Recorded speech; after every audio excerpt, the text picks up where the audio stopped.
Bonsoir et bienvenue dans ce cycle de conférences organisé en lien avec l'exposition Quoi de neuf Pussyhat qui se tient au Musée historique Lausanne jusqu'au 27 juin. Ce soir, nous poursuivons notre programme avec une réflexion autour du langage. Le langage est en effet un thème fondamental quand on aborde la problématique de l'égalité, de la visibilité, de la lutte contre les discriminations et les stéréotypes. On le sait, le langage n'est ni neutre ni immuable. Il est porteur de représentations qui renvoient à un ordre du monde, à un système de valeurs, à des hiérarchies. Autant de visions qu'il peut d'ailleurs aussi remettre en cause. Pour en parler, nous accueillons Patrick Gygax, qui est psycholinguiste expérimental et psychologue cognitif. Il travaille à l'Université de Fribourg, où il est responsable du groupe de psycholinguistique et de psychologie sociale appliquée. Il s'intéresse notamment aux processus par lesquels le langage construit les représentations et entérine les rapports de force. À cet effet, il a publié, en collaboration avec Sandrine Zuffray, professeure de linguistique à l'Université de Berne, et Ute Gabriel, professeure de psychologie sociale à l'Université norvégienne des sciences et de la technologie, le livre « Le cerveau pense-t-il au masculin » qui vient de sortir ce mois, donc 2021. Le livre en question analyse les effets de notre langage sur notre pensée et les constructions sociales liées au genre. Avant de passer la parole à Patrick Gygax, je rappelle 2-3 éléments liés au déroulement de la soirée. La conférence va durer environ 45 minutes, puis une quinzaine de minutes seront consacrées à la discussion et aux questions. Entre-temps, vous pouvez poser vos questions sur le chat. Et je passe maintenant la parole à Patrick Gygax. Bonsoir, voilà, merci beaucoup pour cette invitation pour parler aujourd'hui du langage. C'est un thème qui fait débat aujourd'hui, vous l'avez remarqué. Avant de commencer, je voulais quand même donner quelques indications par rapport à l'écriture inclusive, au langage inclusif. Aujourd'hui, on va un petit peu discuter pour également définir ce que veulent dire ces termes. Mais j'aime bien parler du débat parce qu'en France, à l'heure actuelle, il y a une voix qui est votée au Sénat qui dit que, de François Jolivet, qui a été proposée par François Jolivet, un député, pour interdire l'écriture inclusive et pour rendre l'écriture inclusive passible de 3 mois de prison et de 5 000 € d'amende si vous travaillez dans le public et vous utilisez l'écriture inclusive. Donc, on voit que c'est une question tout à fait actuelle. Et aujourd'hui, ce qu'on remarque surtout, en Suisse aussi, puisqu'il y a des politiciens qui demandent d'interdire l'écriture inclusive, on voit qu'il y a beaucoup de fausses croyances par rapport à ça. Et dans la présentation d'aujourd'hui, je vais essayer un petit peu de clarifier finalement ce que veut dire ces termes-là et pourquoi finalement on parle de l'écriture inclusive. On va démarrer par rapport au fondement du langage inclusif parce qu'il est important de replacer finalement le langage inclusif dans quelque chose de fondamental. Et pour moi, c'est important de vraiment présenter ces aspects fondamentaux. Tout d'abord, quand on parle d'écriture inclusive ou de langage inclusif, on parle également de genre. Et aujourd'hui, ce qui est important de dire par rapport au genre, c'est que le genre est une construction sociale, d'accord ? Et le genre se décline finalement par une certaine continuité, et vous l'avez vu probablement dans l'exposition ici au musée, et que pour la présentation d'aujourd'hui, ce qui est important, c'est de considérer ce genre comme étant multiple et pas binaire. D'ailleurs, pour des psychologues comme moi, la binarité du genre est une notion qui est finalement assez étonnante et qui n'a pas tellement de sens par rapport à notre vécu et par rapport à notre société.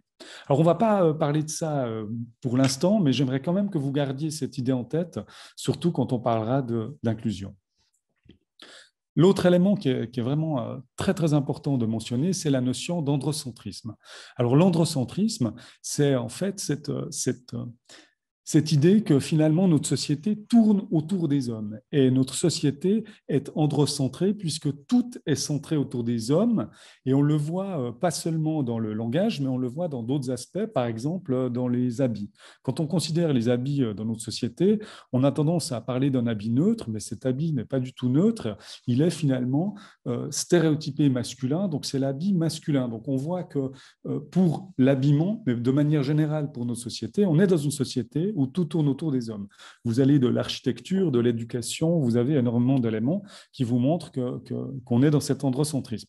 Le langage n'y a pas échappé. Donc, le langage a également vécu des vagues qui correspondent finalement à cet androcentrisme. Et aujourd'hui, je vais vous décrire comment le langage finalement a évolué et comment le langage est devenu androcentré comme beaucoup d'autres choses. On va parler de caractéristiques formelles de notre langue, c'est important. On va parler du genre grammatical, bien sûr, puisqu'on parle beaucoup de genre grammatical lorsqu'on parle d'écriture inclusive, mais on va également parler de ce que j'ai appelé ici nos pratiques langagières. Donc, je fais ici une distinction qui n'est pas forcément une distinction très formelle entre caractéristiques formelles et pratiques langagières, mais je la fais parce que j'espère qu'elle va vous permettre de vous questionner, vous, par rapport à vos propres pratiques quotidiennes. Alors, pour terminer cette partie des fondements de l'écriture inclusive, j'aimerais quand même parler du lien qu'il y a entre langage et pensée. C'est vrai que ce lien-là, c'est un lien qui a beaucoup intéressé les anthropologues du début du XXe siècle, typiquement Édouard Sapir et Benjamin Lee-Worf. Peut-être vous avez entendu parler de ces anthropologues. Pour Édouard Sapir, l'idée était assez claire, c'était que si vous avez... par exemple, il n'existe pas vous avez que deux mots, pardon, vous avez que deux mots pour parler des couleurs, bah, du coup, vous allez voir que deux couleurs. Donc, Édouard Sapir avait cette idée au début du XXe siècle, une idée qui a été reprise par George Orwell dans 1984. Si vous vous souvenez de 1984, c'est un livre qui raconte un régime totalitaire qui invente une langue qui s'appelle novlangue. Et dans cette langue, par exemple, il n'y a pas de mot pour exprimer la liberté. L'idée étant que s'il n'y a pas de mots pour exprimer la liberté, les gens ne vont pas pouvoir penser cette liberté.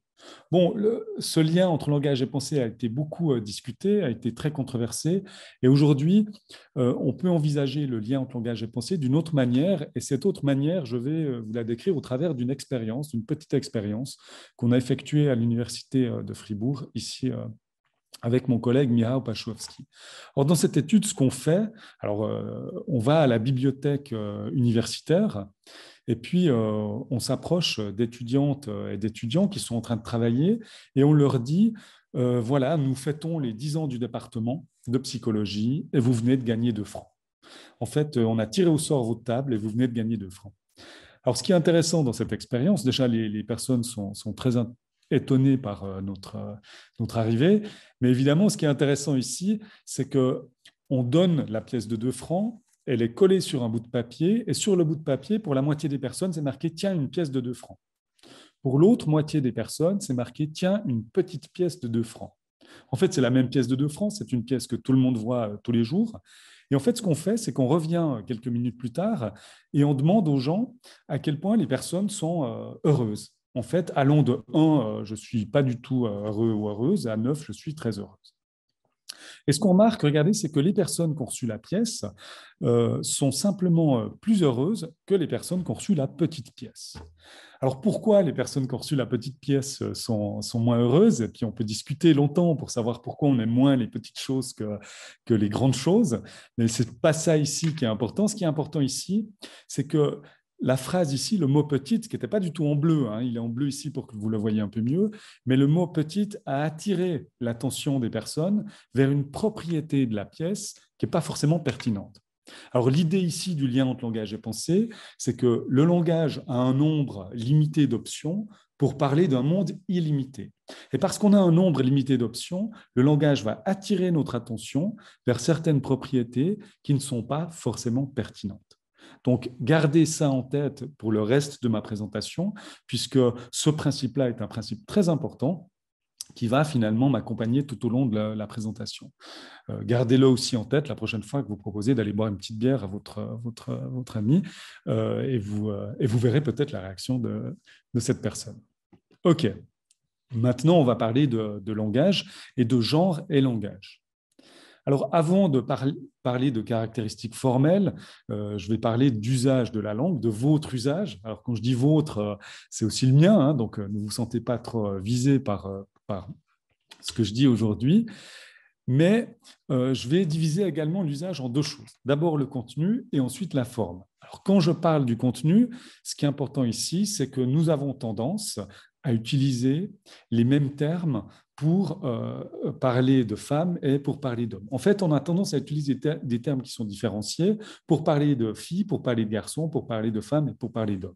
Donc, typiquement, si je vous mets cette liste ici à l'écran, vous pouvez lire ces mots et vous allez comprendre assez vite, finalement, quels sont les termes qu'on a tendance à utiliser plus souvent pour parler de femmes et pour parler d'hommes, ou parler de filles ou parler de garçons. En fait, ce qui est compliqué ici, et on ne va pas parler en détail de ces termes-là, mais ce qui est compliqué ici, c'est que vous-même, vous avez été exposé au travers de votre éducation à des associations particulières, et en étant exposé à ces associations dans votre éducation, dans votre vie de tous les jours, vous avez vous-même tendance à utiliser plus facilement ces termes-là. Et comme vous avez tendance à utiliser ces termes-là plus facilement, ben vous avez tendance à exposer d'autres personnes, qui elles-mêmes vont exposer d'autres personnes, etc., etc. Et on voit que dans une société qui a tendance à toujours utiliser les mêmes termes, c'est très, très difficile de sortir de ces associations. Alors, dans les associations qui sont aussi compliquées, on a une manière de parler des femmes et des hommes qui est assez particulière, et je vais la nommer l'infantilisation.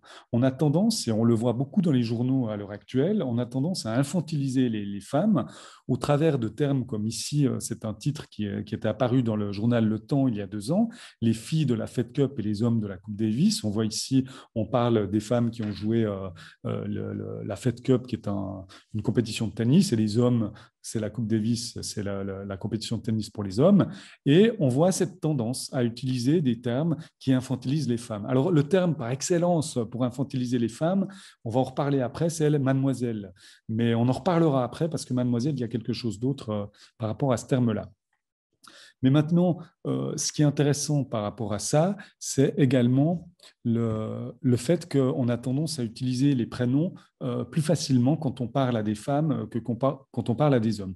On l'a vu évidemment quand on parlait de Trump et d'Hillary, de Sarkozy et Ségolène, etc. Mais vous-même, vous pouvez même essayer cette expérience dans les prochaines séances dans lesquelles vous êtes, quand vous rencontrez des collaboratrices, des collaborateurs, et vous allez remarquer qu'on a cette tendance-là d'infantilisation au travers de l'utilisation du prénom des femmes et moins des hommes. Alors, pour le sens des mots, je vais m'arrêter là, parce que c'est une chose qui est relativement difficile à contrôler, mais maintenant que vous avez été sensibilisé à ça, j'espère que vous allez essayer d'y réfléchir. Je vais maintenant vous parler de la forme, et je vais parler de ce que j'appelle l'ordre de mention. Alors, l'ordre de mention, pourquoi je parle de l'ordre de mention? Parce que c'est quelque chose que les gens ne remarquent pas beaucoup.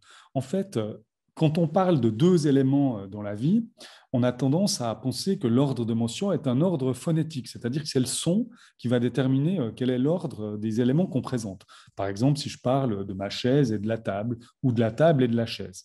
En fait, ce qui est intéressant, c'est qu'en français, on a, et en anglais aussi d'ailleurs, dans d'autres langues aussi, on a un ordre de mention qui est un ordre sémantique. Ça veut dire qu'il y a du sens dans l'ordre.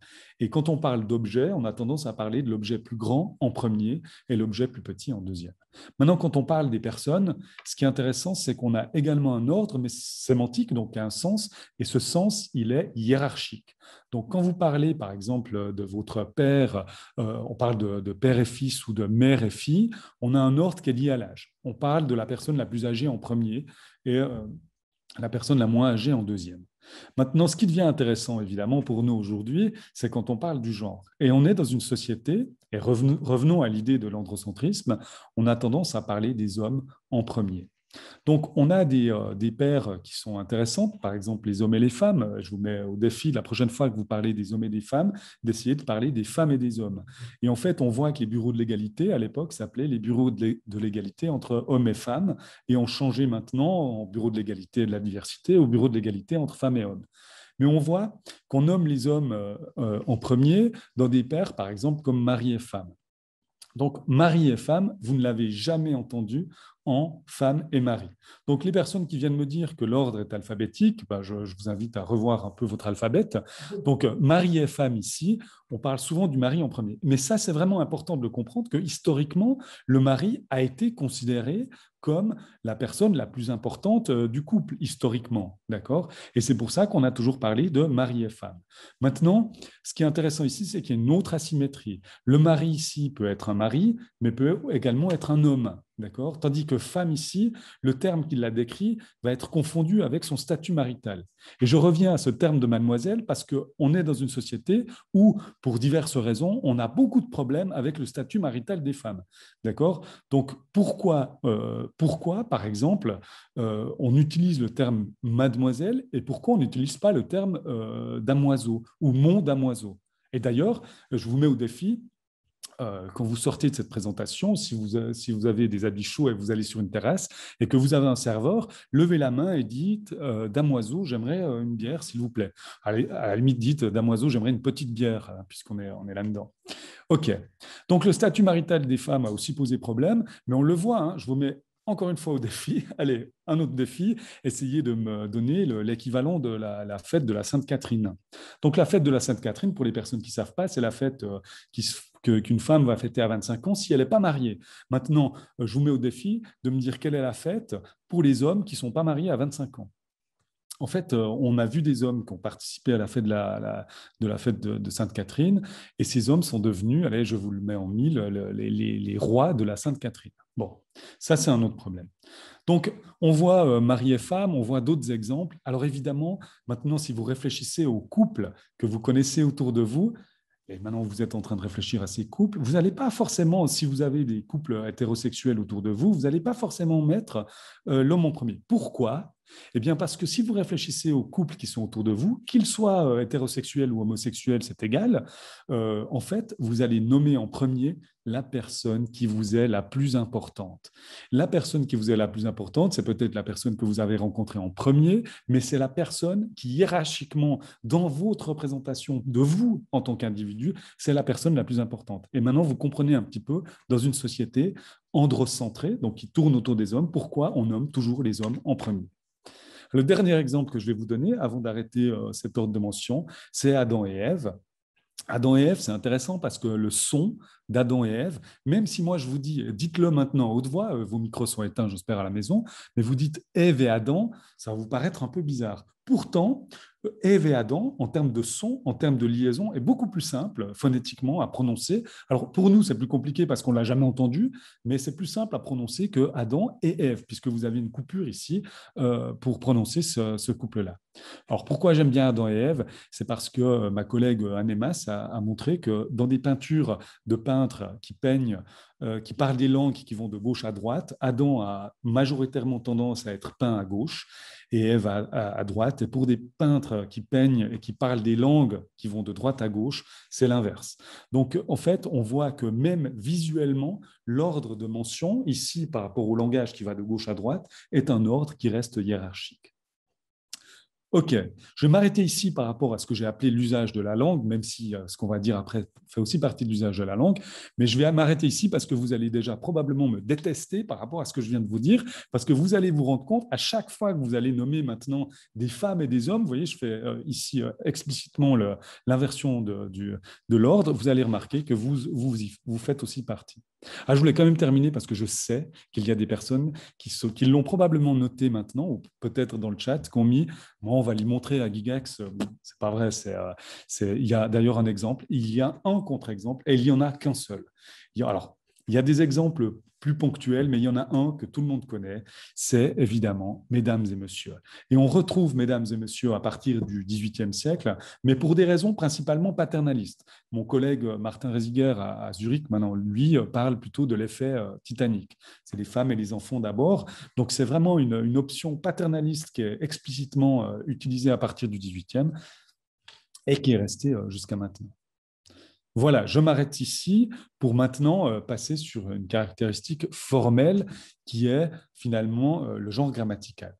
Alors pourquoi, je vais vous expliquer pourquoi le genre grammatical nous a vraiment fascinés, nous fascine toujours d'ailleurs dans l'équipe, en utilisant cette phrase ici, anodine, hein, complètement hors contexte. Le médecin cantonal a demandé aux gymnasiens de se laver les mains méticuleusement. Alors quand même, j'essaie de choisir des phrases qui vont bien dans le contexte.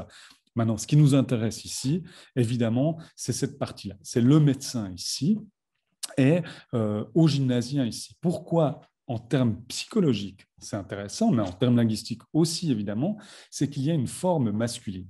Cette forme masculine, elle a plusieurs sens. Elle a tout d'abord un sens possible qui est le sens qu'on appelle le sens spécifique. Ici, le médecin pourrait être un homme et les gymnasiens pourraient être tous des hommes ici. Donc le médecin a parlé à des garçons et a dit de se laver à des garçons et des hommes, de se laver les mains méticuleusement. Donc ce sens-là est tout à fait possible. Donc gardez ça en tête. Ce sens est tout à fait possible. Il n'y a rien dans cette phrase qui me dit que ce sens n'est pas possible.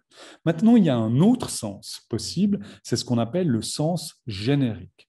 Maintenant, ce sens générique a lui-même plusieurs sens. Il a un sens qu'on va appeler le sens neutre. Alors le sens neutre s'applique surtout, mais pas seulement au singulier ici, mais maintenant le sens neutre en termes psychologiques, j'aimerais bien savoir ce que ça veut dire. Nous, ça fait un moment qu'on travaille là-dessus, et le sens neutre, la notion même de neutre, elle est très intéressante dans une société qui est tellement binaire.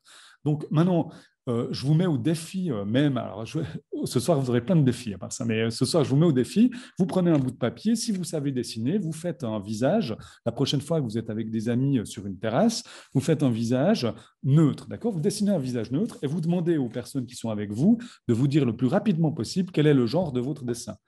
Et je mets ma main au feu que les gens vont vous dire c'est un homme. Et en fait, c'est intéressant de se poser la question psychologiquement sur cette notion même de neutre. D'accord? Alors, on ne va pas s'attarder là-dessus ici, mais ce sens générique peut également être un sens mixte. Mais le sens mixte ici, alors qui s'applique surtout évidemment au pluriel, le sens mixte lui-même peut avoir plusieurs sens. Parce que le sens mixte, ça peut vouloir dire, ici dans mon exemple, un garçon et puis 50 filles, mais ça peut aussi vouloir dire une fille et 50 garçons. Ça peut également vouloir dire la moitié de filles, la moitié de garçons. Donc, pour essayer de simplifier juste maintenant la manière dont on conçoit ici cette forme masculine, on va dire, allez, il y a deux sens. Un sens spécifique masculin égale homme et un sens générique masculin égale 50-50, 50%, 50%.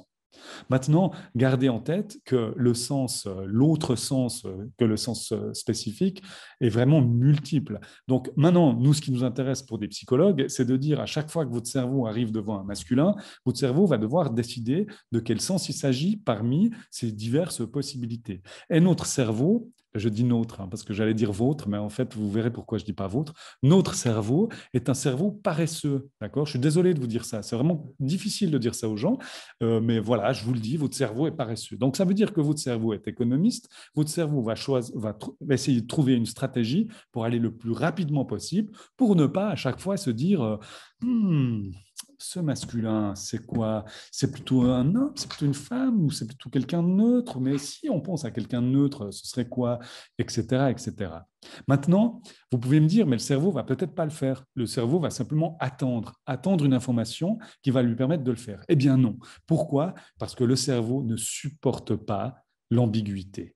Si vous regardez un nuage suffisamment dans le ciel, vous verrez apparaître une forme à un moment donné. Vous verrez une forme parce que votre cerveau supporte mal cette ambiguïté, votre cerveau supporte mal l'aléatoire. Alors vous allez peut-être voir la Vierge Marie en train de pleurer, ça c'est un autre problème, on pourra en parler une autre fois, mais de fait, vous allez voir quelque chose. Donc, en fait, on va partir du principe que le cerveau va prendre une décision, et maintenant, on va s'intéresser à quelle décision votre cerveau va prendre spontanément. Alors, puisqu'on est dans un musée historique, on va faire une petite pause de psychologie, on va s'arrêter et maintenant on va parler un petit peu d'histoire.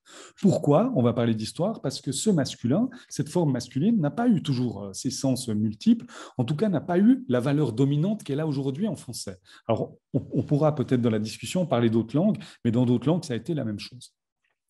Et le français a vécu des vagues de masculinisation et des vagues de masculinisation, mais pas du tout naturelles. C'est pas des vagues c'est pas des vagues qui sont arrivées comme ça simplement par hasard. C'est des vagues de masculinisation qui ont été vraiment voulues. Donc maintenant, on va pas parler de la vague de masculinisation du XIIe siècle, par exemple, qui voit tout à coup dans le langage apparaître des formes comme ça pleut, il pleut, pardon, au lieu de ça pleut. En fait, on remplace ça pleut par il pleut. Donc nous, on va plutôt s'intéresser à la vague de masculinisation qui arrive, mais de manière assez progressive, au XVIIe siècle. Alors pourquoi le XVIIe siècle est particulièrement intéressant? C'est parce que jusqu'au XVIIe, on parle d'autrice, de mairesse, on parle d'une médecine pour une femme qui exerce ce métier-là, on parle d'une compositrice, on parle d'une philosophesse, d'une poétesse, etc. Ces termes existent. Et en fait, les termes de haut statut, surtout, posent beaucoup de problèmes. Typiquement, le terme d'autrice pose beaucoup de problèmes à cette époque, puisque les femmes n'ont évidemment pas accès au même niveau d'éducation que les hommes, et il y a des femmes qui commencent à être lues et reconnues. Et ces femmes commencent à poser un peu des problèmes, et on voit apparaître ici des tentatives de masculinisation, typiquement de l'Académie française, qui, dans ses premières versions de dictionnaire, décide de retirer ces termes du dictionnaire.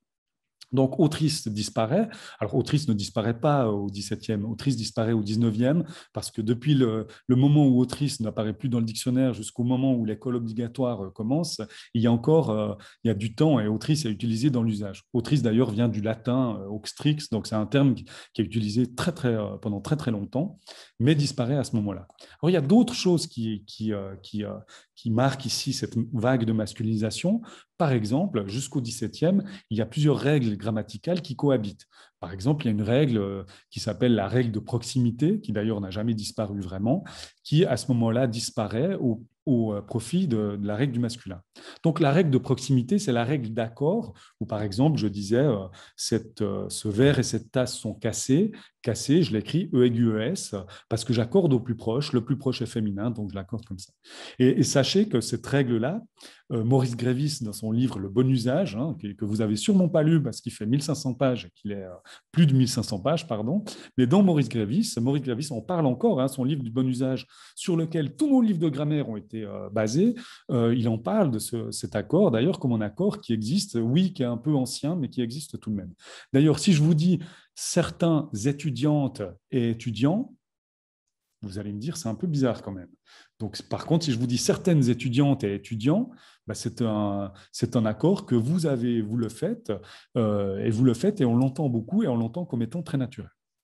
Donc voilà, cet accord disparaît. En anglais, il y a des choses semblables qui apparaissent surtout au 19e, où par exemple le they singulier, jusqu'au 19e, on utilise le they, que nous on connaît au pluriel, on l'utilise au singulier quand on ne connaît pas le genre. Par exemple, on dit This person came out of the room, they were very happy, parce que je ne sais pas si c'était une femme ou un homme. Ce they disparaît au profit du he générique, pour une raison très claire, et là je vais utiliser une citation anglaise, because males are worthier than females. On retrouve des grammairiens du 18e en français qui disent pourquoi ces règles, pourquoi le masculin est devenu la valeur dominante, parce que le mâle est plus noble que la femelle, et Nicolas Bauzet le disait au 18e, mais on trouve d'autres choses. Il ne faut pas voir là une théorie du complot, ce qu'il faut voir ici, c'est qu'il y a vraiment une vague de masculinisation pour asseoir ici cette domination du masculin. Donc cette vague ici va de pair avec des changements de société, alors des changements de société où on voit une société qui devient de plus en plus misogyne et androcentrée, pour utiliser le terme que j'utilisais. Pour vous montrer ici comment ces autrices aussi gênaient ces grammairiens et ces écrivains de l'époque, je vais vous montrer une caricature d'Honoré Daumier, un caricaturiste du 19e siècle, une caricature d'une autrice pour montrer un petit peu comment on voit ces femmes. Regardez ici, on voit une autrice qu'on appelle bas bleu, hein, qui est devenue un terme péjoratif au 19e siècle, mais on voit comment on imagine une femme qui commence à écrire. Et voilà pourquoi ce terme nous dérange, parce que finalement, ces activités doivent être réservées aux hommes. Et ici, on voit ce qui va se passer finalement. Regardez, on voit cet enfant qui tombe dans un seau, cette chaise, voilà. Et voilà, c'est simplement pour montrer le rôle des femmes, c'est de s'occuper des enfants et du ménage. Et là, on est au 19e siècle, et aujourd'hui, au XXIe siècle, j'aimerais tellement pouvoir vous dire que les choses ont changé, mais malheureusement, les choses n'ont pas changé. On l'a vu dans les dernières votations, d'ailleurs, sur les congés paternité complètement ridicules et paternalistes, mais on voit que les choses changent très, très difficilement, et on voit que finalement, c'est comme ça. C'est ces représentations-là qui ont vu des mouvements finalement de masculinisation de la langue. OK. Si ces mouvements vous intéressent, je vous invite à lire deux livres qui sont des livres fascinants. Le premier, c'est Eliane Viennot qui parle beaucoup de ces vagues de masculinisation. Et le deuxième, c'est le livre de Christophe Benzitoun qui vient de sortir, Qui veut la peau du français, qui explique l'évolution du français, mais surtout qui explique comment le français n'a pas évolué de manière naturelle. Il a évolué de manière vraiment très réfléchie vers des choses qui ont finalement soit complexifié la langue, soit, comme on l'a vu, on fait apparaître des vagues de masculinisation. OK, je m'arrête pour l'histoire, même si on est dans un musée historique. On va revenir maintenant sur la psychologie et on va même revenir sur la psychologie de l'éducation. En fait, nous, ce qui nous intéressait dès le départ, en tant que psychologue, c'est de comprendre finalement comment on apprend ces différentes règles du masculin et comment finalement on gère cette ambiguïté. Donc, l'apprentissage de la règle du genre grammatical se fait de cette manière encore à l'heure actuelle. On nous dit très tôt, vers 4 ans à peu près, que pour parler d'être inanimé, comme ici une table ou un verre, le genre grammatical est aléatoire. Vous n'avez aucune chance d'inférer le genre, c'est-à-dire de pouvoir deviner le genre d'un objet si vous ne le connaissez pas en termes lexicaux. Pour des personnes qui sont anglophones, et j'aime bien à ce moment maintenant parler de ma maman, parce que ma maman est anglaise, et puis pour elle, après 40 ans, c'était toujours très compliqué de dire un table ou une table, et du coup, on en arrêtait même de la corriger. Mais pour elle qui arrivait en Suisse, c'était encore plus compliqué, parce que vous dites c'est le soleil, et en allemand, c'est die Sonne. Enfin, tout ça pour vous dire qu'on vous dit que c'est aléatoire. Par contre, pour des êtres animés, d'accord, quand on parle d'un garçon ou d'un homme, on utilise le masculin. Et c'est comme ça qu'on l'apprend tout de suite. On apprend cette règle de l'interprétation spécifique. Avec ici, je le remarque maintenant, le garçon à gauche et la fille à droite, hein, comme mon exemple dont j'ai parlé au début. Alors maintenant, on vous dit, si vous parlez d'une fille ou d'une femme, vous utilisez le féminin. D'accord. Alors, dans l'exemple que j'avais regardé à l'époque, j'espère que le manuel scolaire a changé à Fribourg, l'exemple qui était donné, c'était si vous parlez d'une femme ou d'une fille, vous utilisez le féminin comme par exemple une actrice. Si vous parlez d'un homme ou d'un garçon, vous utilisez le masculin comme par exemple un directeur. Vous voyez, c'est intéressant, hein, au travers de l'apprentissage d'une règle grammaticale. En plus, on vous met une petite couche de stéréotypes aussi pour les enfants. Donc, pour vous rassurer ou pas vous rassurer, les manuels scolaires n'ont pas du tout changé par rapport à ces stéréotypes. On est toujours là-dedans, d'ailleurs dans des autres langues aussi. OK. Maintenant, par contre, c'est plus tard qu'on apprend la règle de l'interprétation générique. Et une des manières d'apprendre cette règle de l'interprétation générique est la suivante. On vous dit, alors quand vous avez un groupe de garçons et d'hommes, on utilise le masculin. Quand vous avez un groupe de femmes ou de filles, on utilise le féminin. Et attention, maintenant, j'espère que la technique va fonctionner ici parce que je vais vous montrer qu'à l'Université de Fribourg, on a des moyens incroyables dans nos présentations et que vous allez voir une animation qui m'a pris des heures à pouvoir installer. Attention, alors je vous demande d'être vraiment attentive et attentif. Attention, je vais vous montrer comment on apprend cette règle du générique. Je vais bien faire une petite pause ici, un petit suspense. Attention. Et bam, voilà, hop, tac. Et maintenant, on vous dit tout bascule au masculin. Tout bascule au masculin. Alors, je caricature un petit peu ici la règle, mais c'est quand même important de montrer qu'il suffit d'un homme ou d'un garçon pour changer tout le groupe au masculin. Et ça, c'est important. C'est là qu'on prend vraiment cette mesure, on comprend comment cette règle du masculin qui domine. Et on a vu des manuels scolaires. Une philosophe en avait d'ailleurs parlé de cette règle-là, qui donnait comme exemple ces femmes et ce chien se sont promenés. Et promener s'écrit E-U-S. Alors voilà, au travers d'un exemple assez symbolique, ici, on apprend cette règle-là. Mais ce qui est important pour nous et pour vous, pour vraiment garder en tête, c'est la séquence d'apprentissage. L'apprentissage du masculin égale homme est un apprentissage qui arrive avant l'apprentissage de l'interprétation générique du masculin. On pourra revenir à ça plus tard. Alors maintenant, comment nous, on teste à Fribourg? On a testé ça. Je vais vous montrer 2 expériences ici par rapport à cette idée, pour voir comment notre cerveau fonctionne. Et dans cette expérience de 2008, ce qu'on a fait, c'est qu'on présentait des phrases comme celle-ci, les musiciens sortir de la cafétéria, alors en français, mais aussi en anglais en Angleterre. Et ensuite, on présente une deuxième phrase, comme celle-ci. À cause du temps nuageux, une des femmes avait un parapluie. Donc ici, on a une centaine de paires comme celle-ci. Dans la première phrase, on présente des personnes, un nom de rôle ou un nom de métier au masculin. Et dans la deuxième, on spécifie s'il y a une femme ou un homme dans le groupe. Et en fait, ce qui nous intéresse ici en tant que psychologue, c'est de savoir avec quelle facilité les gens vont réussir à lier cette deuxième phrase avec la première. Alors, on peut faire beaucoup de choses. On peut regarder de l'imagerie cérébrale, on peut faire vraiment énormément de choses. On peut regarder l'activité électrique du cerveau. Ici, dans cette expérience, on a fait quelque chose de relativement simple. On demande aux gens de nous dire est-ce que cette deuxième phrase est une suite possible de la première. Donc, est-ce que, avec quelle facilité les gens vont réussir à finalement lier les deux phrases. Donc, dans la première phrase, il y a des termes qui sont stéréotypés masculins, des termes qui sont sans stéréotype comme musicien, ou des termes qui sont stéréotypés féminins. Dans la deuxième phrase, on a évidemment soit une femme, soit un homme. Donc, tout est mélangé dans notre expérience ici. Et il y a également des phrases, par contre, ce qui est important, il y a des paires où la réponse est clairement non. Parce qu'ici, la réponse à la question, elle est normalement oui, en termes grammaticaux, il n'y a rien qui fait que cette deuxième phrase ne va pas avec la première. Par contre, il y a des phrases où ce n'est pas possible pour s'assurer que les gens doivent réfléchir. Par exemple, si vous dites les rois sortirent du château, à cause du temps nuageux, une des femmes avait un manteau, vous ne pouvez pas lier les deux parce que finalement, roi, par définition, un roi est un homme. Mais nous, ce qui nous intéresse, c'est les paires où finalement la réponse devrait tout le temps être oui. En anglais, la même chose. Alors l'anglais, c'est un peu notre langue contrôle, puisque l'anglais n'a pas de marque grammaticale, en tout cas pas sur le nom. Elle a une marque grammaticale sur le pronom, et si vous voulez, on pourra parler de ça plus tard, mais elle n'a pas de marque grammaticale. Donc c'est un peu notre langue contrôle pour voir ce qui se passe finalement sans marque grammaticale. Donc ici, ce qu'on voit, c'est qu'on voit le graphique du pourcentage de oui. Donc oui, c'est une suite possible.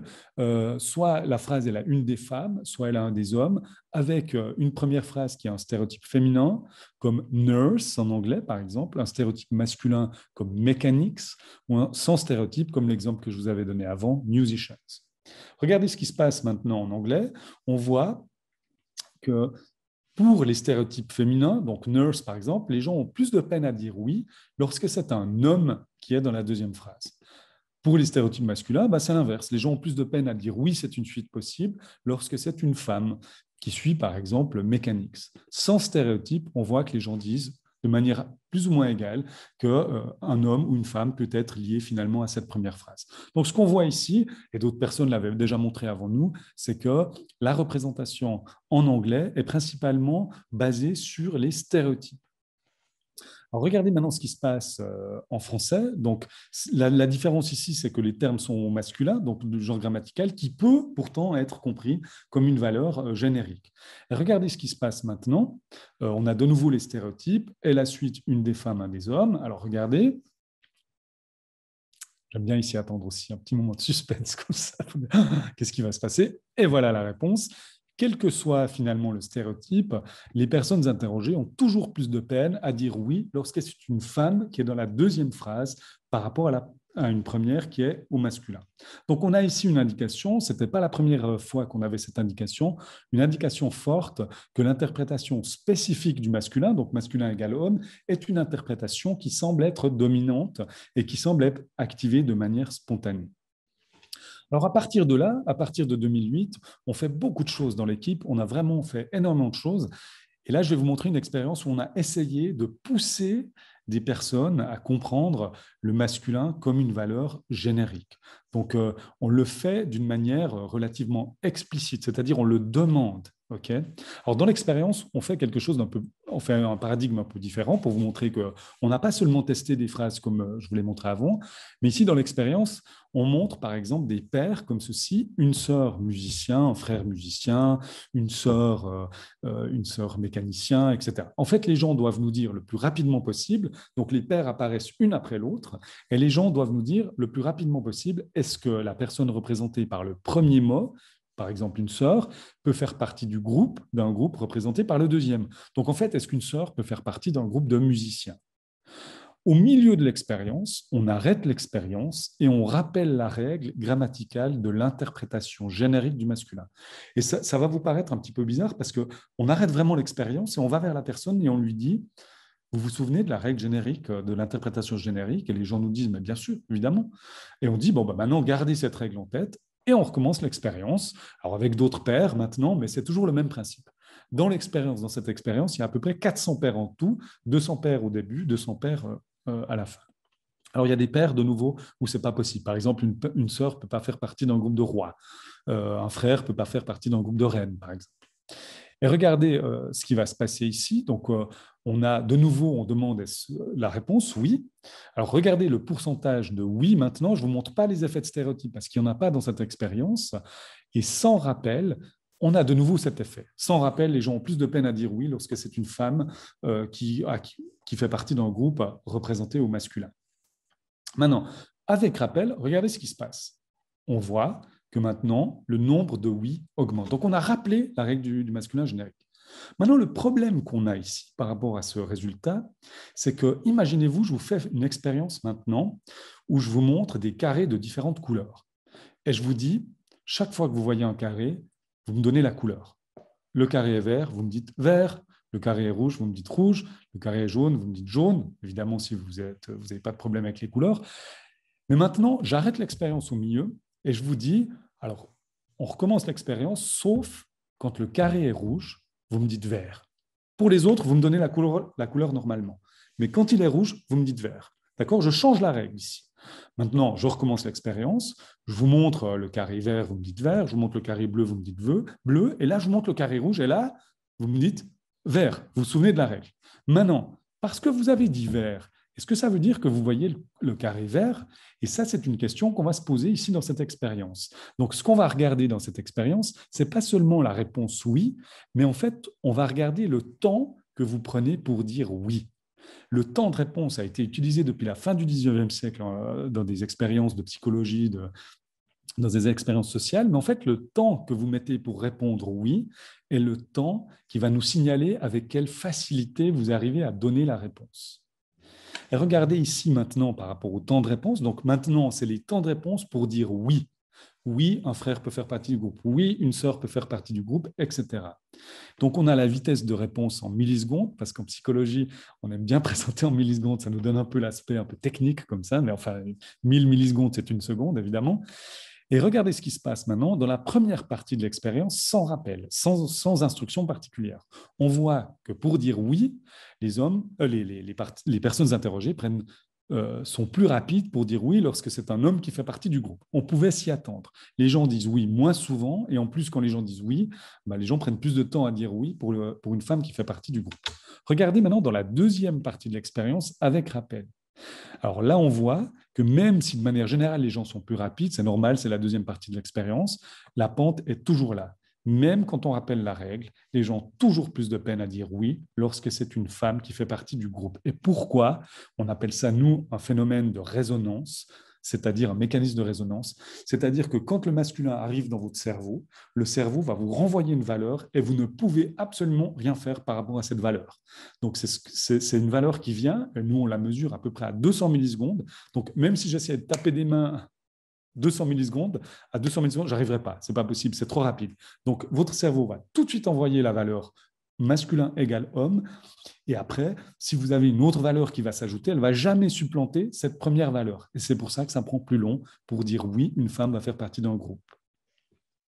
Et ça, c'est une indication assez importante, ce mécanisme de résonance qu'on explique par différents facteurs. On a beaucoup d'explications, je n'ai pas le temps ici d'expliquer ça, mais c'est un mécanisme qui est vraiment incontrôlable. Vous ne pouvez rien faire par rapport à ce mécanisme.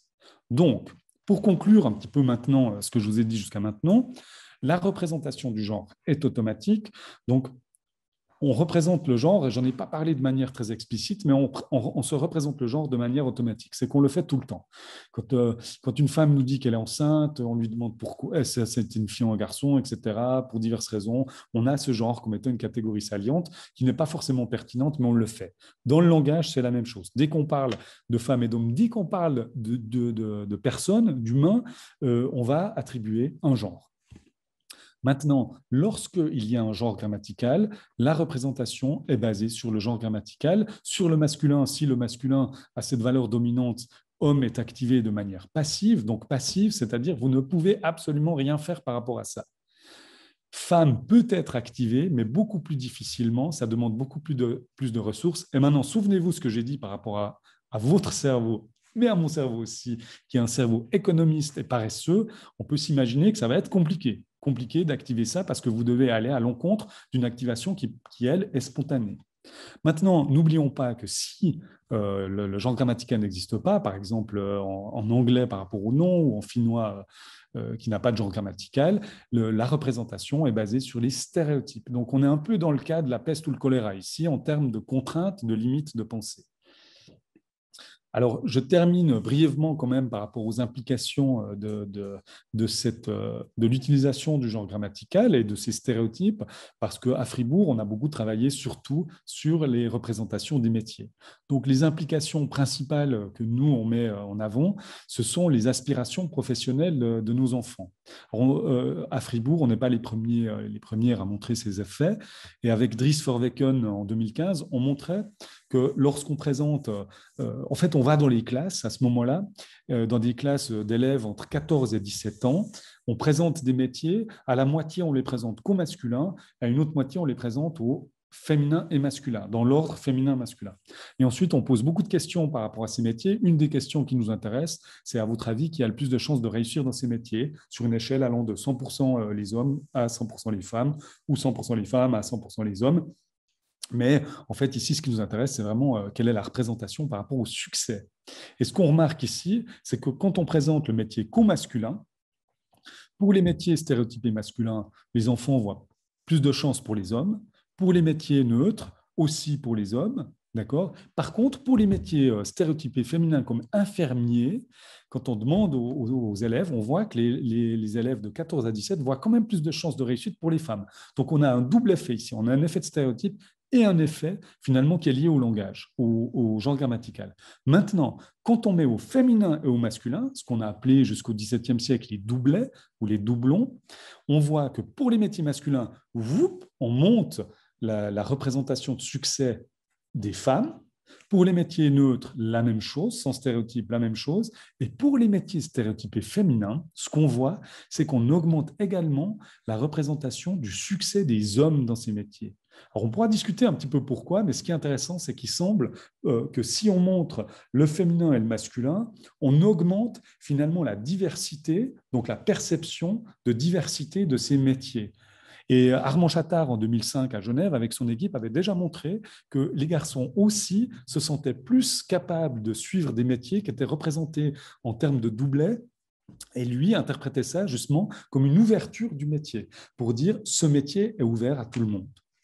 Alors nous, on travaille sur ces aspirations professionnelles, on travaille énormément également sur la visibilité des femmes, principalement par rapport à ces doublets. On parlera aussi après d'autres visibilités si vous le souhaitez, mais on parle également d'identité sociale. Et là, franchement, vous n'avez pas besoin d'avoir fait 10 ans de recherche ou 15 ans de recherche dans notre équipe pour vous dire que si vous parlez à une fille qui a 9 ans, imaginez ça, et vous lui dites le métier de chirurgienne est génial, ou bien vous lui dites le métier de chirurgien est génial, ben, vous n'avez pas besoin d'avoir fait 15 ans pour vous dire que peut-être cette fille va voir ce métier différemment selon si vous utilisez le féminin ou le masculin.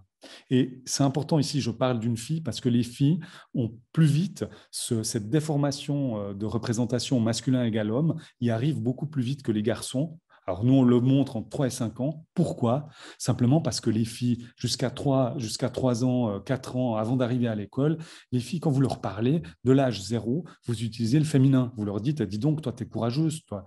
Dis donc, toi, tu es une aventurière. Vous ne lui dites pas, dis donc, toi, tu es un aventurier. Vous utilisez le féminin. Donc, pour cette fille qui va ensuite être exposée au masculin, pour la fille, quand on me parle à moi, on utilise le féminin. Donc, quand on utilise le masculin, c'est l'autre.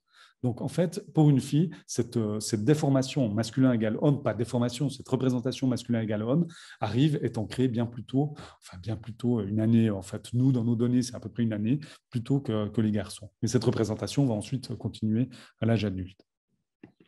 Voilà. Donc, juste pour terminer maintenant, en pratique, j'aimerais quand même terminer sur quelque chose ici. C'est important ici parce que je disais, j'ai souvent dit il y a 10 ans dans une présentation comme celle-ci, je disais il faut changer de pratique, maintenant il faut passer à autre chose, etc. Et en fait, je n'ai pas le droit. Évidemment, je n'ai pas le droit. Je suis scientifique, donc je suis là pour vous montrer ce que j'observe. Donc, je dois changer ici ma manière de conclure. Donc, je ne vais pas dire il faut changer de pratique. Ce que je vais dire, c'est ça.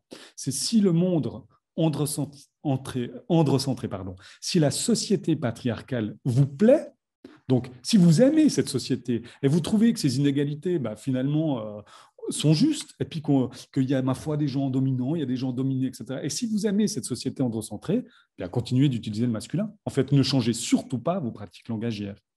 Par contre, si vous avez l'impression qu'il y a quelque chose à faire dans notre société et que cette société mérite de réfléchir à une meilleure égalité en termes de genre, mais aussi en termes de genre plus diversifié, là, vous devez déjà commencer par une chose. C'est ce que j'ai appelé ici la démasculinisation. On doit passer par une démasculinisation, sortir de ces vagues de masculinisation qui ont été historiques. Alors, je fais toujours attention quand je suis ici dans un auditoire, je vois des hommes qui me voient venir avec des ciseaux, c'est pas du tout ça ici, mais faites attention, c'est ça le principe de base, c'est la démasculinisation. Une fois qu'on est d'accord sur ce principe, on peut commencer à discuter des différents outils, parce qu'il en existe beaucoup des outils de démasculinisation dont on parle parfois de l'écriture inclusive. Voilà. Alors, avant de terminer, j'aimerais bien sûr terminer pour remercier toutes les personnes qui ont participé aux études que je vous ai présentées aujourd'hui. Et puis, bien sûr, tout ce que j'ai dit aujourd'hui et plus de détails se retrouvent dans notre livre qui a été présenté au début, Le cerveau pense-t-il au masculin. Et j'aime bien juste vous parler d'une chose dans ce livre, c'est qu'on a essayé également de vous présenter des petites expériences que vous pouvez faire, vous, entre amis, avec votre entourage, sur les terrasses. C'est vrai que je parle beaucoup des terrasses dans cette présentation, mais vous pouvez faire des petites expériences. On a essayé de sortir les expériences qu'on fait au laboratoire et vous permettre de les faire également avec votre entourage, peut-être moins contrôlé que ce qu'on fait au laboratoire, mais d'essayer aussi ces petites expériences pour vous, pour bien comprendre cet androcentrisme et bien comprendre finalement tous les propos que j'ai eus dans cette présentation. Voilà. Merci pour votre attention. Et en fait, voilà, j'attends vos questions.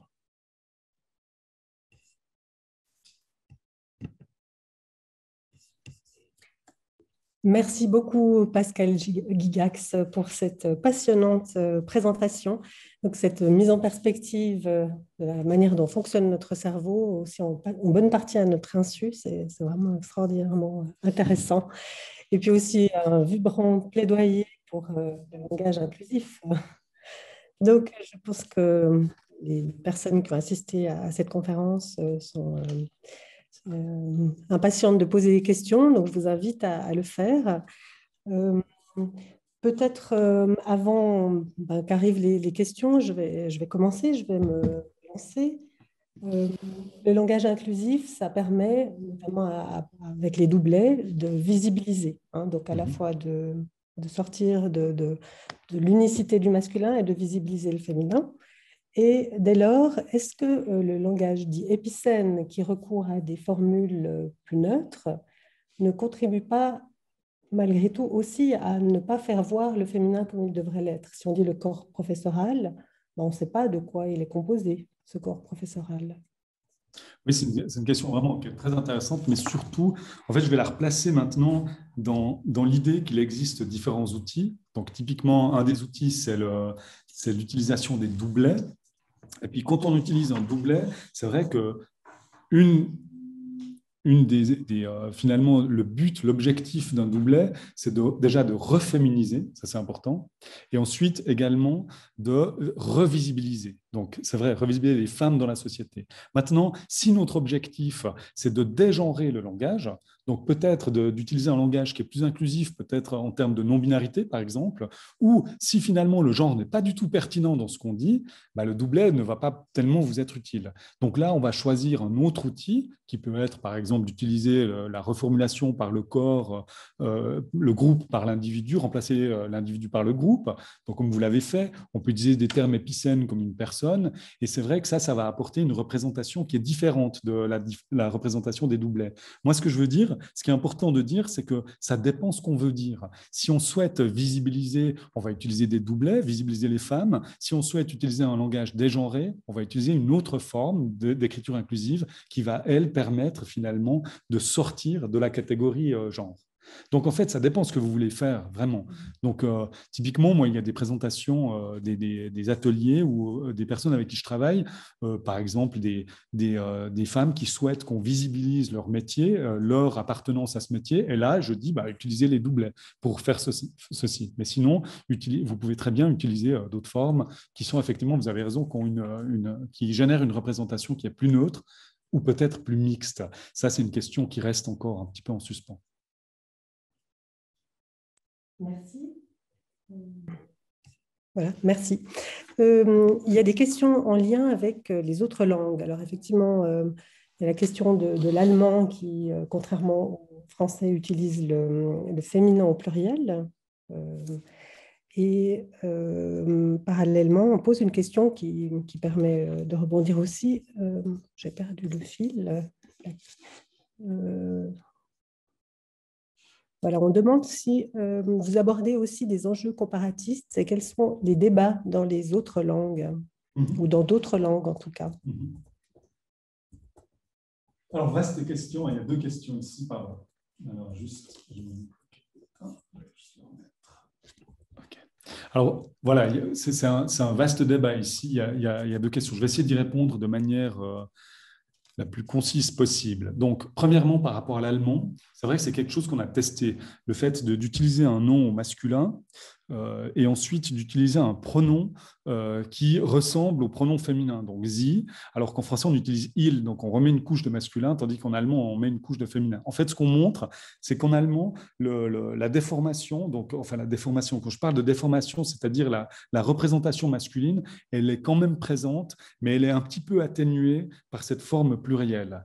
Mais par contre, elle n'est pas suffisamment atténuée pour qu'on voit autant de femmes que d'hommes. Donc cette forme de pronom a un effet, mais qui n'est pas aussi fort que le premier effet d'ancrage qui est sur le nom. En fait, ça c'est important. Maintenant, dans les différentes langues, il existe des débats, mais surtout, il existe des débats qui ont des temporalités qui ont été différentes. Typiquement en Suisse, le débat a été très différent en Suisse allemande et en Suisse romande. Or, pourquoi je dis ça? C'est qu'en 1995, la Confédération décide de féminiser tous ces textes, donc d'écrire, alors quand je dis féminiser, d'écrire en langage inclusif tous ces textes, mais seulement en allemand. Pas en français, pas en italien, ni en romanche. On ne sait pas pourquoi, d'ailleurs, on ne sait pas pourquoi, probablement parce qu'il y a une sorte d'illusion par rapport à cette norme qui est imposée par l'Académie française, mais ça, c'est une discussion qui est intéressante. Maintenant, quand on regarde dans d'autres pays, l'Angleterre, par exemple, ce qui est intéressant, a donné une règle dès les années 1970-1980 pour arrêter d'utiliser un langage genré. Donc ça, c'est important. Dès le Sexist Act, en fait, pour arrêter ce langage genré. Par contre, le they singulier que j'ai présenté au début est revenu en force, mais par l'usage. Donc, personne n'a décidé de dire on va utiliser ce they. Le they est revenu à la fin des années 1990 et maintenant, il est suffisamment courant, donc il est réutilisé dans l'usage maintenant. D'ailleurs, vous pouvez l'utiliser même si vous ne l'avez jamais appris à l'école, ce they singulier. On le voit tellement qu'en fait, depuis le début des années 2000, il n'existe plus de recherche, à ma connaissance, pratiquement plus de recherche dans notre domaine sur le il générique, sur le he générique. Donc on voit déjà des bouleversements qui ont été plutôt imposés par l'usage. Et je donnerai le dernier exemple maintenant par rapport à cette idée de comparer les langues. Alors c'est toujours compliqué de comparer les langues, mais ici, l'exemple suédois, pour moi, est un exemple qui est très parlant. En 2012, alors je devrais commencer dans les années 1960, une équipe de linguistes universitaires ont proposé un pronom neutre, qui est le hen neutre. En suédois, on dit hon pour dire elle et han pour dire il. Et dans les années 60, il y a un pronom neutre qui est proposé par des linguistes dans le monde académique. Et personne n'a jamais entendu parler de ça, puisque ces linguistes restent dans leur bulle, vraiment, mais typiquement à l'université, personne n'en parle, etc. Et en 2012, un auteur de livres pour enfants, avec une illustratrice de livres pour enfants, décide d'écrire un livre qui s'appelle Tibi ou Toby, Tibi und the Munsterhund, désolé pour les personnes suédoises qui nous écoutent. Et dans ce livre, Tibi, le personnage, est un personnage dont on ne peut pas déterminer si c'est une fille ou un garçon, ou quel que soit son genre, et le pronom hen réapparaît.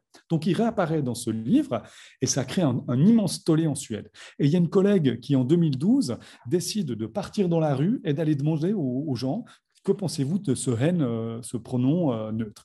En 2012, les gens le détestent. Les gens le détestent, c'est horrible, c'est quoi? Qu'est-ce qu'on va faire? Nos enfants vont plus savoir si c'est des filles ou des garçons, etc. Et ma collègue fait de 2012 à 2015, chaque année, elle retourne dans la rue. Chaque année, elle regarde. Et en fait, ce qui s'est passé, c'est fascinant. C'est que de 2012 à 2015, le pronom est passé à une moyenne environ de 2, allant de 1, je le déteste, à 7, j'adore, à 5 et quelques en 2015. Et le hen est maintenant, depuis 2017, est considéré comme le pronom officiel, le pronom neutre officiel suédois. Donc, le suédois a 3 pronoms, hen, hon et han. Et donc, ce qui est intéressant déjà ici, c'est cette évolution qui a été imposée, pas par les linguistes, les grammairiens des années 60 que personne n'écoutait, bien sûr, mais par l'usage simplement qui est né finalement d'un livre pour enfants. Ça, c'est la première chose. L'autre chose qui est vraiment importante, c'est que ce hen n'a pas fait disparaître le hon, n'a pas fait disparaître le han. Donc, c'est pas un terme qui va mettre fin à finalement quelque chose. C'est un terme qui est venu enrichir la langue. Donc, moi, j'aime bien donner ce terme-là parce qu'en fait, en français, on parle du yel, on parle de chers auditorices, les lectorices. Et nous, on a un projet maintenant sur ces néologismes que je trouve très intéressants, qui sont des mots valises, qui sont des mots qui sont pas très compliqués, qui apparaissent dans l'usage. Et on va voir ce qui prend. Et nous, en tant qu'observateurs et observatrices, ça va être intéressant de voir finalement ce qui va rester, ce qui va prendre. Alors voilà, je voulais donner ces différentes comparaisons qu'on décrit évidemment en détail dans le livre. Très bien. Une autre question. On a parlé des hommes et des femmes, mais aussi du fait que la binarité de genre était une construction sociale. Comment créer une langue inclusive des personnes non binaires et ou à genre? Alors bon, ce qui est important de dire, bien sûr, c'est une question qui est très très importante. La première chose, c'est que le français a les outils nécessaires aussi pour pouvoir avoir une langue qui n'est pas genrée. Alors, à certains outils comme l'écriture épicène ou par exemple l'adressage direct. Typiquement, si vous faites l'exercice, vous pouvez vous changer un site au lieu de dire les étudiantes et étudiants qui souhaitent s'inscrire. En fait, vous dites si vous souhaitez vous inscrire. Donc, qui est une forme de langage qui est totalement inclusive. Maintenant, il y a des initiatives. Il y a des initiatives qu'on voit apparaître par des communautés typiquement LGBTQI+, des initiatives soit de néologismes, de nouvelles formes qui apparaissent, ou des initiatives où on revient à des formes qui ont existé. Par exemple, l'accord du participe passé en EZ. Donc, pendant longtemps en français médiéval, l'accord se fait EZ. Donc, pourquoi EZ? Donc, par exemple, vous êtes passé, passé s'écrit EZ. Donc, IZ, UZ également. Donc, on voit certaines personnes comme, si ça vous intéresse, Alferatz, qui s'écrit Alpheratz, qui est une personne qui a un site qui propose des changements de langue pour avoir une écriture et un langage qui devient plus inclusif, en revenant à certaines formes qui ont existé, ou en allant à des formes qui existent, ou en ayant des nouvelles formes qui peut-être vont prendre. Alors, je sais qu'Alferatz utilise, par exemple, le pronom al, al, qu'elle mérite d'être, à mon avis, moins genré que yel, qui est yel, une fusion entre le il et elle, donc qui reste relativement pour moi un peu binaire. Et donc, le al peut être intéressant. Donc, al sont allés pourrait être al, sont allés, allez, qui est une proposition typiquement d'Alferatz. Mais maintenant, ce qui est intéressant, c'est que je sais qu'il y a des gens qui sont là, mais qu'est-ce que vous êtes en train de faire à notre langue, etc. Mais n'oubliez pas, et là, je vous invite vraiment à lire le livre Qui veut la peau du français, que le français a vécu des transformations qui ont été vraiment imposées par des académiciens, des grammairiens, pour diverses raisons. Souvent pour complexifier la langue, parce que c'était un moyen symbolique de garder une aristocratie avec le pouvoir, évidemment, puisque le langage est un pouvoir symbolique. Mais du coup, gardez ça en tête. La langue, alors je vais utiliser une métaphore, et ça c'est important aussi pour toute la réflexion par rapport à un langage agenré, typiquement. Je vais utiliser une métaphore qui est utilisée par Christophe Benzitoun. Si le français était un légume, ce ne serait pas un légume bio, ce serait un légume transgénique. Tant le français a vécu des manipulations humaines. Et maintenant, à l'heure actuelle, on essaye de mettre des tuteurs au français pour l'empêcher d'évoluer dans des directions qu'il souhaite. Alors, un bon exemple est le ne dans la négation. Je ne veux pas. Et à l'oral, on ne dit pas je ne veux pas. À l'oral, on dit je veux pas. Et ce ne, il est purement décoratif. À quoi il nous sert? Il ne sert à rien. Dans la fonction langagière de communiquer quelque chose, je ne veux pas quelque chose, vous suffit à communiquer exactement la même chose que je ne veux pas. Donc voilà, tout ça pour vous dire que le français a vécu des transformations qui étaient vraiment des transformations complètement artificielles et surtout très arbitraires. Et du coup, c'est intéressant de garder ça en tête quand on réfléchit maintenant à ces nouvelles formes qui peut-être sont plus inclusives par rapport à des populations non binaires. Une autre question que je vais un petit peu simplifier parce qu'elle est assez compliquée.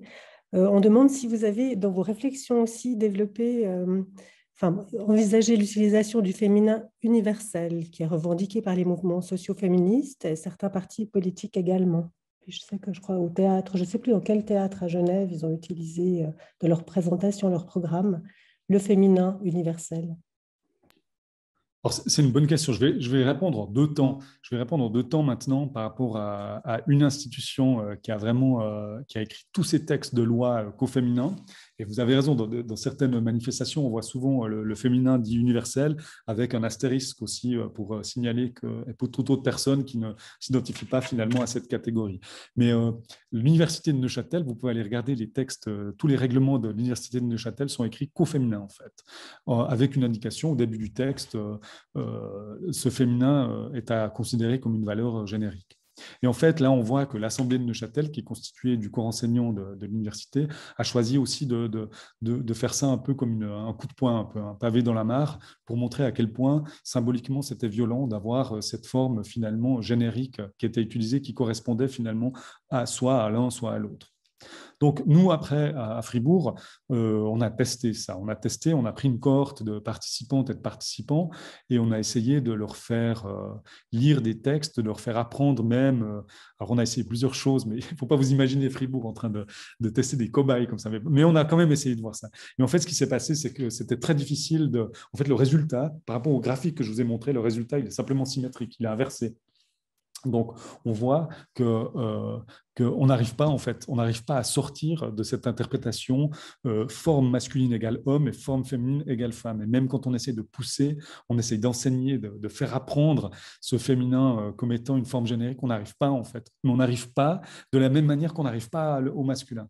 Donc, en fait, voilà. Donc, nous, c'est vrai qu'on s'était une fois intéressé pour voir comment on pouvait considérer ça. Mais bon, après, je reviens sur l'idée que moi, ce que j'aime dans le féminin universel, c'est aussi ce côté coup de gueule, quoi. C'est de dire, bon, bah là, l'androcentrisme, il a quand même plus ou moins 26 siècles, hein, on va dire, avec le patriarcat et tout ce qui va avec, tous les corollaires.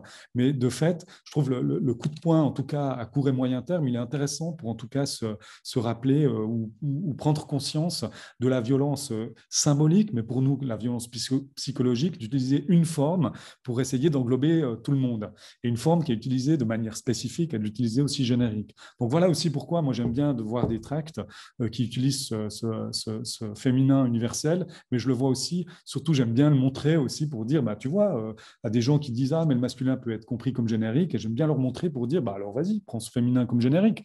Et les gens voient bien que ce n'est pas possible, alors que pour le masculin, les gens discutent encore que ce serait possible, théoriquement, etc. Donc voilà aussi pourquoi j'aime bien cette forme-là. Mais par contre, psychologiquement, je pense que c'est pratiquement impossible d'inverser, de voir une forme utilisée spécifiquement et de l'utiliser également génériquement. Merci. Il y a encore une question qui a été posée. Bon, vous avez en partie répondu, mais je vais quand même la reprendre. Vous aurez certainement des choses à ajouter. Pourriez-vous partager les outils de démasculinisation?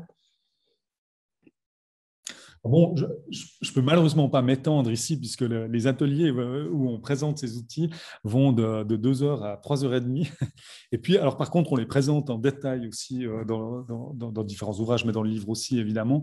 Maintenant, ce qui est intéressant, c'est que je vais essayer d'aller aussi dans les grosses catégories. Ben, ça, c'est important. Dans les catégories, il faut vraiment différencier 2 catégories.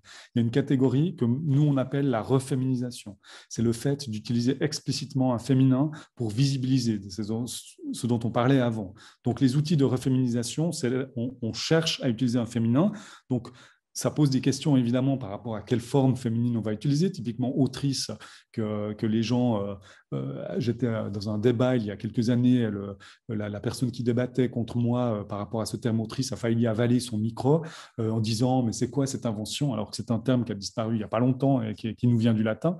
Mais donc il y a ces outils de reféminisation. Dans les outils de reféminisation, il y a l'utilisation des doublets, évidemment, pour utiliser le féminin et le masculin. Il y a également l'utilisation de la forme contractée de ces doublets. Donc c'est la forme typiquement avec un point médian ou avec un trait d'union. C'est des formes qui ont surtout été demandées par les gens du web ou les journalistes, qui étaient limitées par le nombre de signes. C'est des formes qu'on ne voit pas beaucoup finalement, qui sont à peu près 5 à 10% de ce qu'on voit de l'écriture inclusive, mais c'est une forme qui existe aussi. Maintenant, il y a les autres outils de l'autre catégorie, c'est ce que nous, on appelle des outils de neutralisation, alors qu'on peut aussi appeler des outils pour dégenrer le langage, c'est-à-dire de sortir des catégories de genre et qui finalement peut être compris comme un langage inclusif également pour les personnes non binaires. À l'intérieur de ces outils, vous avez l'utilisation de termes épicènes comme une personne. Après, il y a une question qui se pose, par exemple, est-ce que les enfants est un terme épicène ? Il y a des termes, par exemple, le biologiste, si vous le mettez au pluriel, les biologistes, il devient épicène. Finalement, c'est un terme qui se réfère autant aux femmes qu'aux hommes. Alors après, vous avez un accord du participe passé, bien sûr, qui n'est pas résolu. Et vous avez l'utilisation de l'adressage direct. Par exemple, vous pouvez essayer, hein, blablabla, et là, vous êtes aussi dans une utilisation inclusive. Et le dernier outil de neutralisation que j'utilise en tout cas beaucoup, c'est le fait de remplacer l'individu par le groupe. Donc, au lieu de parler de la directrice ou du directeur, vous parlez de la direction. Donc ça, ce sont en gros les outils qu'on peut utiliser. J'aimerais juste revenir, parce que je trouve que c'est important de reparler dans les doublets. Les gens me demandent, mais est-ce que j'utilise le doublet? Donc j'utilise le féminin et le masculin, et comment j'accorde le déterminant devant, comment j'accorde le participe passé. Et en fait, moi, j'aime bien revenir à l'accord de proximité. Nous, on a écrit tout un livre avec cet accord de proximité, et en fait, je parie que les gens ne le remarquent pas, en fait. Tellement il est naturel, cet accord de proximité, où on accorde au plus proche.